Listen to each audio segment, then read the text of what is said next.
جو کچھ بھی کیا اسی کا انہیں بھگتنا پڑ رہا ہے. اگر کلائمیٹ چینج ہو رہا ہے دنیا کے اندر تو اس کا ذمہ دار بھی انسان ہے. سمندروں میں اگر جانور مر رہے ہیں اس کے ذمہ دار بھی انسان ہے. جنگلوں میں اگر حیوانات مر رہے ہیں ان کے سبب بھی انسان ہی ہیں، اور انسان ہی ہے جس نے اپنا کام نہیں کیا. اللہ تعالیٰ نے اس دنیا میں آنے کے لیے جس کو بھی پیدا کیا اس کا کام متعین کر دیا. سورج کو بنایا اور اس سے کہا جب تک تمہاری زندگی ہے تمہارا کام ہے دھوپ دینا. چاند کو بنایا، اس سے کہا جب تک تمہاری زندگی ہے تمہارا کام ہے روشنی دینا.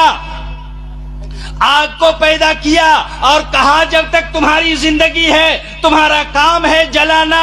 چاقو کو پیدا کیا، اس کا کام دیا جب تک تمہاری زندگی ہے تمہارا کام ہے کاٹنا. لیکن جس دن تم اپنا کام چھوڑ دو گے، جس دن اپنا کام بھول جاؤ گے، اسی دن تمہاری ہلاکت شروع ہو جائے گی. اسی کے ساتھ انسان کو پیدا کیا اور انسان کو بھی کام دیا، اور سارے لوگ، ساری مخلوقات اپنا کام ٹھیک ٹھاک کر رہے ہیں. آج تک کبھی بھی سورج نے اسٹرائک نہیں کیا کہ ہم بہت جل چکے، بہت دھوپ دیا، آج ہم نہیں دھوپ دیں گے، آج ہم نہیں اٹھیں گے پورب سے. کبھی اسٹرائک کیا چاند نے؟ کبھی دھوپ دینے سے منع کیا؟ آگ نے کبھی جلانے سے منع کیا؟ چاقو نے کاٹنے سے کبھی منع کیا؟ پانی نے بھگانے سے کبھی منع کیا؟ نہیں کیا. پھر منع کس نے کیا؟ ایک ہی مخلوق. ہم نہیں کریں گے اور نہیں کیا. اور جب نہیں کیا تو پوری دنیا کا توازن بگڑا. ایک گاڑی بائک جو ہے، بائک دنیا میں تو دنیا ٹھپ پڑ گئی، دنیا اب چلنے نہیں لگی. اور دنیا جب نہیں چلے گی یہ فساد ہے، اور اس فساد کا ذمہ دار وہی انسان ہے جس انسان نے اللہ کا کام کرنے سے منع کیا. اور منع کب کیا؟ جب وہ نماز پڑھنے کے لیے نہیں جاتا ہے اس نے اللہ کو منع کیا ہم نہیں کریں گے. جب وہ اللہ تبارک و تعالیٰ کے بتائے ہوئے احکام پر نہیں چلتا ہے اس نے منع کیا کہ ہم اپنا کام نہیں کریں گے. جب وہ برائی کرتا ہے اس وقت اللہ تبارک و تعالیٰ کا کام کرنے سے وہ منع کر رہا ہوتا ہے. اور جب اس طرح سے وہ منع کرتا ہے اللہ تبارک و تعالیٰ کی زمین پر فتنہ فساد مچتا ہے اور چلاتا ہے وہ انسان کہ ہم مارے جا رہے ہیں، کاٹے جا رہے ہیں، مسلمان ختم ہو رہے ہیں. علامہ اقبال نے کہا ہم یہ کہتے ہیں تھے بھی کہیں مسلم موجود، تو ہمیں چاہیے کہ ہم اپنے کو پہچانے. ہم کیا کر سکتے ہیں؟ اللہ کی سب سے اہم ترین مخلوق ہے، 18,000 مخلوقات میں سب سے اہم ترین مخلوق. چاہیں تو دنیا کو بدل سکتے ہیں، زمین آسمان کے قلابے ملا سکتے ہیں اگر ہم اپنی اصلیت کو جان لیں. ہمارے نبی صلی اللہ علیہ وسلم نے اپنی اصلیت کو جب جانا تو زمین سے لے کر آسمان کا سفر کیا، دوسرے آسمان، تیسرے آسمان، 7ویں آسمان تک پہنچے. فرشتے جہاں تک نہیں پہنچے وہاں تک پہنچے اور پھر اللہ کے مہمان بنے اور دنیا ہی سے جنت اور جہنم کا سیر کیا. اور اس طرح سے آپ صلی اللہ علیہ وسلم نے تمام نبیوں کی امامت کرائی اور وہ کارنامہ دکھایا. کیسے؟ کیونکہ انہوں نے اپنے کو پہچانا. اللہ تبارک و تعالیٰ کا یہ پیغام دو طرح سے ہے، ان دونوں طرح سے اب کوئی بہانہ نہیں بنا سکتا. ٹیکسٹ میسج قرآن کی شکل میں اور ویڈیو میسج کی طرح سے اللہ کے رسول صلی اللہ علیہ وسلم کی جیبونی سیرت النبی صلی اللہ علیہ وسلم جو حدیث پاک میں موجود ہے. تو ویڈیو میسج حدیث پاک میں سیرت النبی ہے، رسول صلی اللہ علیہ وسلم کی جیبونی، اور اسی کو قرآن کی شکل میں ٹیکسٹ میسج کہہ لیجئے. یہی حضرت عائشہ رضی اللہ تعالیٰ عنہ کی حدیث ہے کہ جس نے قرآن پڑھا ہے وہ جانتا ہے رسول کے اخلاق کیا تھے.